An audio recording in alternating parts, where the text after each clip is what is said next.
I'm Michael from the Davis Arts Legacy, and welcome back to another meaningful moment.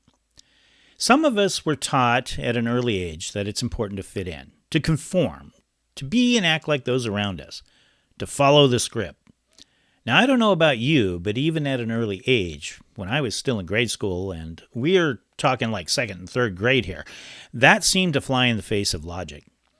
It was good for those who were in charge, but it created a whole host of problems when it came to the freedom to be the person I knew I was destined to become. You see, whether by intent or mistake, I was somehow given the impression that originality was not something one would wish to excel at. It was subversive and dangerous, and if I were to pursue such a goal, I would be labeled as rebellious.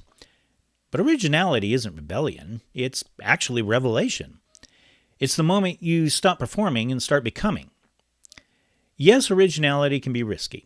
It's an exercise in vulnerability, but it's also magnetic, because when you live your truth, you give others permission to do the same. Let me tell you about a person who truly experienced and lived this.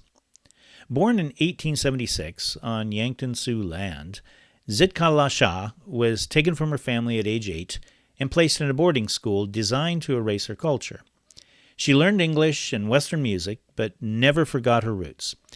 As she grew older, she refused to choose between worlds. She wrote essays exposing the trauma of forced assimilation, while also composing operas that blended Native American Sioux stories with classical forms. She faced rejection from both sides. White institutions saw her as too radical. Some Native leaders feared her Western education made her less authentic. But Zitkala Shah kept writing, organizing, and speaking. She co-founded the National Council of American Indians, advocating for voting rights and sovereignty long before it was popular or safe. Her triumph was in her refusal to be simplified. She was a bridge and a firebrand and a creator who insisted that indigenous identity could be complex, evolving, and powerful. Her struggle was erasure, yet she did not allow her voice to be silenced.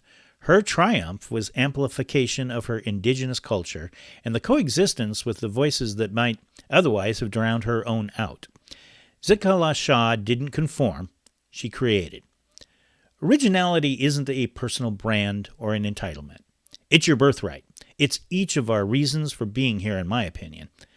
I encourage you to take time to consider this for yourself, whether by exploring other people's stories, or contemplating their ideas, or using tools that have been created specifically to help you open up your own pipeline to possibility.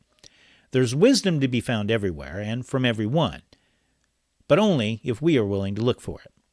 With that, I'd like you to know that I've got a handout, 10 Practices for Living Original, that I'd love to send to you. You can get it for free. Just email me and request the Meaningful Moment handout from Episode 8. That's the handout from Episode 8 of the Meaningful Moment podcast. My email address is michaeldavis@mddastudio.com. And tap that like button if this made you think, and it wouldn't hurt my feelings a bit if you also subscribed. And please feel free to share this podcast with others who might benefit from it. I hope you'll visit next week for another installment of my Meaningful Moments. And as always, I'm Michael from the Davis Arts Legacy, and my purpose is helping you elevate your purpose to the highest level.